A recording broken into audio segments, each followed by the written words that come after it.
അതിനിടെ മറ്റൊരു വിവരം കൂടി ഇപ്പോൾ ലഭ്യമാകുന്നുണ്ട്. ഖത്തറിലേക്ക് പുറപ്പെട്ട വിമാനങ്ങൾ തിരിച്ചെത്തുന്നു എന്നുള്ളതാണ്. അതോടൊപ്പം തന്നെ തിരുവനന്തപുരം വിമാനത്താവളത്തിൽ നിന്നുള്ള കൂടുതൽ വിശദാംശങ്ങളുമായി മനീഷ് മഹിപാൽ ഇപ്പോൾ ചേരുകയാണ്. മനീഷ്, എങ്ങനെയാണ് വിവരങ്ങൾ? ഏതൊക്കെ വിമാനങ്ങളാണ് തിരിച്ചെത്തുന്നത് എന്നാണ് മനസ്സിലാക്കുന്നത്?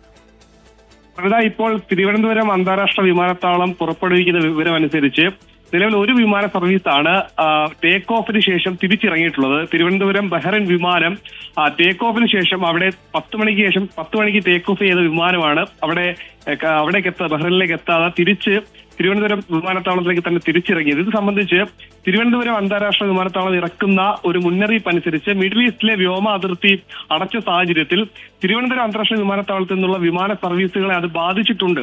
അതുകൊണ്ട് തന്നെ വരുന്ന സർവീസുകളിലൊക്കെ തന്നെ ഏതൊക്കെ സർവീസുകൾ പൂർണ്ണമായും മിഡിൽ ഈസ്റ്റ് ഏരിയയിലേക്ക് പോകാൻ സാധിക്കുമെന്ന കാര്യത്തിൽ ഒരു സ്ഥിരീകരണം നിലവിൽ ഉണ്ടായിട്ടില്ല.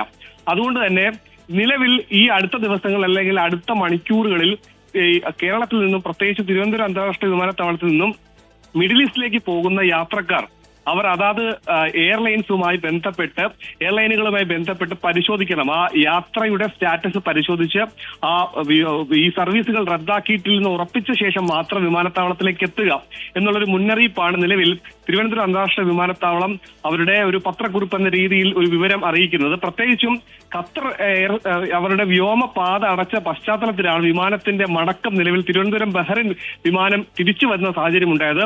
10 മണിക്കായിരുന്നു തിരുവനന്തപുരത്ത് നിന്ന് വിമാനത്താവളത്തിൽ നിന്ന് പുറപ്പെട്ട വിമാനമാണ് തിരികെ വരുന്നത്. അതുകൊണ്ട് തന്നെ Air India Express Dammam Dubai സർവീസുകൾ പുറപ്പെടൽ നിർത്തിവെച്ചു.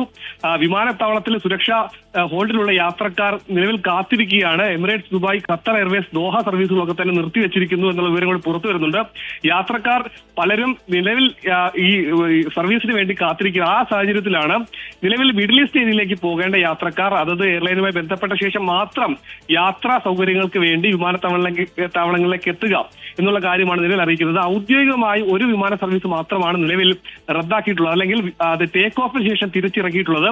അത് തിരുവനന്തപുരം ബഹ്റൈൻ വിമാനമാണ് നിലവിൽ തിരിച്ചിറക്കിയിട്ടുള്ളത്. മറ്റ് സർവീസുകൾ റദ്ദാക്കിയതായി നിലവിൽ അറിയിപ്പുകൾ വന്നിട്ടില്ലെങ്കിൽ കൂടി ഇതുമായി ബന്ധപ്പെട്ട് വിമാനത്താവളം അറിയിക്കുന്ന മുന്നറിയിപ്പ് അനുസരിച്ച് ഈ മിഡിൽ ഈസ്റ്റിലേക്ക് പോകേണ്ടവർ അതത് എയർലൈനുമായി ബന്ധപ്പെട്ട് അതിന്റെ സ്റ്റാറ്റസുകൾ നോക്കി മാത്രം വിമാനത്താവളത്തിൽ എത്തുക.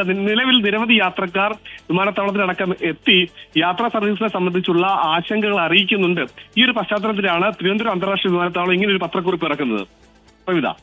ശരി, വ്യക്തമാണ്. മനീഷ് മഹിപാലാണ് വിവരങ്ങൾ നൽകിയത്. നിലവിൽ ഒരു വിമാനം മാത്രമാണ് തിരിച്ചിറക്കിയത് എന്നാണ് മനീഷ് മഹിപാൽ റിപ്പോർട്ട് ചെയ്യുന്നത്. മാത്രമല്ല, തിരുവനന്തപുരം വിമാനത്താവളം ഇതുമായി ബന്ധപ്പെട്ട് ഒരു പത്രക്കുറിപ്പ് നിലവിൽ ഇറക്കിയിട്ടുണ്ട്. യാത്രക്കാർ അതത് വിമാന കമ്പനികളുമായി ബന്ധപ്പെട്ടതിന് ശേഷം വേണം വിമാനത്താവളത്തിലേക്ക് എത്തിച്ചേരാൻ. കാരണം നിരവധി വിമാനങ്ങൾ ഇപ്പോൾ റദ്ദാക്കപ്പെടുന്ന സാഹചര്യമുണ്ട്. ഇതുകൊണ്ടാണ് ഇത്തരത്തിലൊരു അഡ്വൈസറി ഇപ്പോൾ വിമാനത്താവള അധികൃതർ പുറത്തിറക്കിയിരിക്കുന്നത് എന്നാണ് മനസ്സിലാക്കുന്നത്. ഇനി